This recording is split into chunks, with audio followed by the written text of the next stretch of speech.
The rain fell in sheets across New Seattle's lower district, where the neon signs flickered against puddles that reflected 1,000 colors. Marcus Chen stood in the doorway of his modest apartment building, grocery bags cutting into his palms. When he saw her, a small figure huddled beneath the broken awning across the street.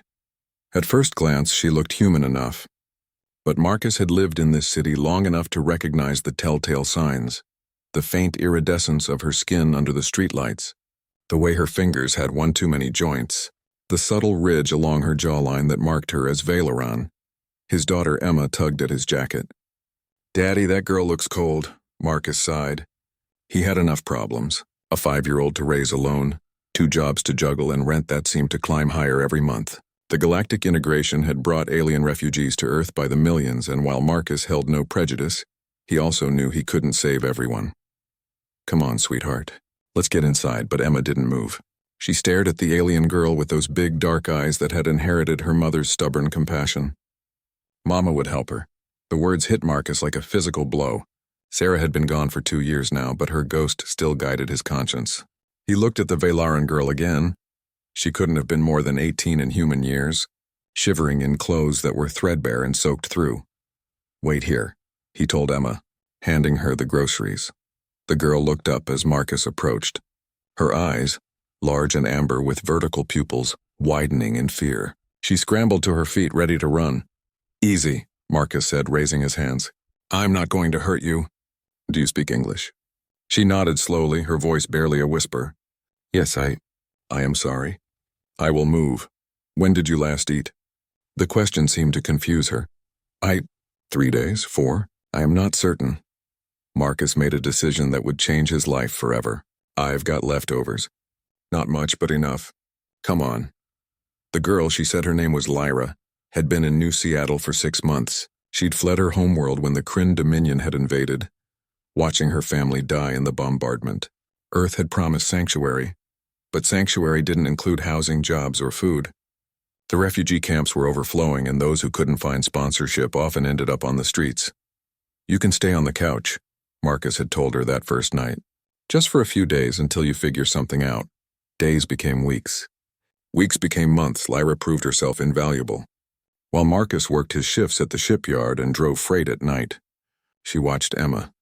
She cooked meals from whatever ingredients she could find, creating dishes that somehow tasted like home despite being made from alien hands. She taught Emma to count in 3 languages, told her stories of distant worlds with purple skies and silver seas. "She's good for you," Marcus's neighbor, Mrs. Rodriguez, observed one evening. "Both of you. The apartment doesn't feel so sad anymore." Marcus had noticed it too. The laughter that filled the rooms. The way Emma smiled more.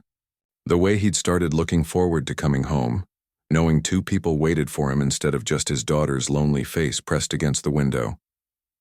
But he also noticed other things.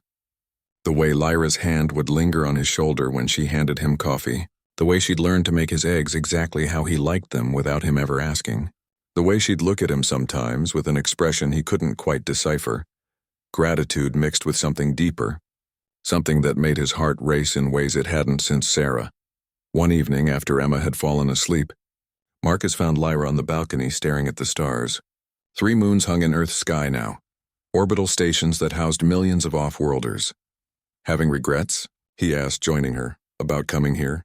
Lyra smiled sadly. "I have no home to regret leaving. It is ash now. I meant about staying here, with us." She turned to him, those amber eyes catching the moonlight. "This is the first place since the invasion where I have felt safe, wanted. You gave me that, Marcus. You and Emma. You're family now," Marcus said, and realized he meant it, whatever that means going forward. Lyra's hand found his, her extra joints folding around his fingers in a way that should have felt alien, but somehow felt right. In Valeran culture, when someone saves your life, you owe them a blood debt. But this, what I feel, it is not debt. Marcus's breath caught. "Lyra, I know I am not human. I know people will talk, will judge. But I have watched you, Marcus Chen. I have seen how you sacrifice for your daughter, how you work yourself to exhaustion, how you still find room in your heart for a homeless alien. You are the best man I have ever known. I'm just doing what anyone would know." Her grip tightened. Most would not. Most did not. You did. They stood there in silence, the city humming below them, the weight of possibility hanging in the air between them.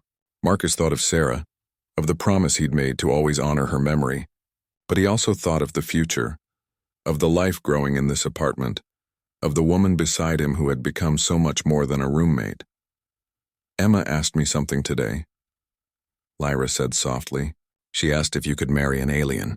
If it was allowed. What did you tell her? I told her that love does not ask permission from governments or societies. It simply exists. Marcus turned to face her fully, his heart pounding. And what would you tell her if she asked what love looks like? Lyra's smile was radiant, her iridescent skin glowing faintly. I would tell her to look at her father, at how he opened his door to a stranger, how he turned a refugee into family, how he loved without condition or expectation. Lyra, You do not have to say anything, she interrupted gently. I know this is complicated. I know there are considerations. Emma, society, your late wife's memory. I am content to simply be here in whatever capacity you need. But Marcus realized he wasn't content with that anymore. Somewhere between the grocery bags and the late-night conversations, between teaching her Earth cuss to the Galactic Council chamber fell silent as Ambassador Chen Wei stood before the assembled representatives of 47 species. The crystalline walls of the station reflected the bioluminescent glow of the Valorian delegates, casting dancing shadows across the polished floor. Chen's hands were steady, though every instinct screamed at him to show the rage burning beneath his diplomatic facade. The human colony of New Perth has been destroyed, Chen began, his voice cutting through the recycled air like a blade. 17,000 civilians gone. The Krell representative, a towering crustacean-like being named Thaxoon, clicked his mandibles dismissively. Collateral damage in the border dispute with the Zephyrian collective. Your species knew the risks of settling in contested space. Chen's jaw tightened. The human delegation had anticipated this response. For 3 standard years, humanity had played by the Council's rules. Endless diplomatic protocols, arbitration sessions that led nowhere, and polite requests for intervention that fell on deaf ears. The Council's justice moved at a glacial pace, if it moved at all. We followed procedure, Chen said. We filed complaints. We attended mediation. We waited. He paused, letting the weight of that last word sink in. But waiting doesn't bring back 17,000 lives. The Valorian High Speaker, an ethereal being of pure energy contained within a quantum field, pulsed with curiosity. What are you proposing, Ambassador? Surely not military action. The Council has strict— We're not proposing anything, Chen interrupted, a ghost of a smile crossing his face. We're informing you of what has already been done. A murmur rippled through the chamber.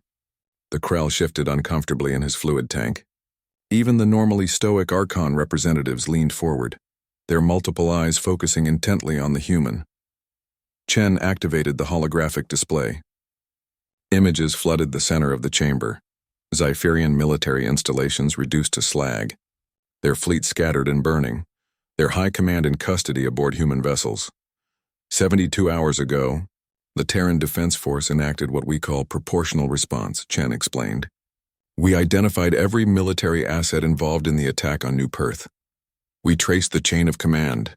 We located every official who gave the orders.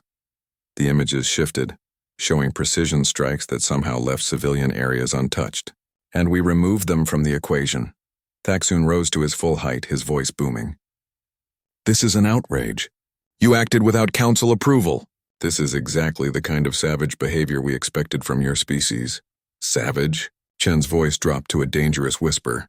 The entire chamber strained to hear him. Your species has been at war with the Draconians for 4 centuries. 4 centuries of petty border skirmishes, endless casualties, and the Council does nothing because both sides refuse to compromise. He gestured to another delegate. The Valorians lost an entire colony moon to the Kresh 10 years ago. 10 years of diplomatic talks and not a single Kresh official has faced consequences. Chen's eyes swept across the assembly. We studied you, all of you.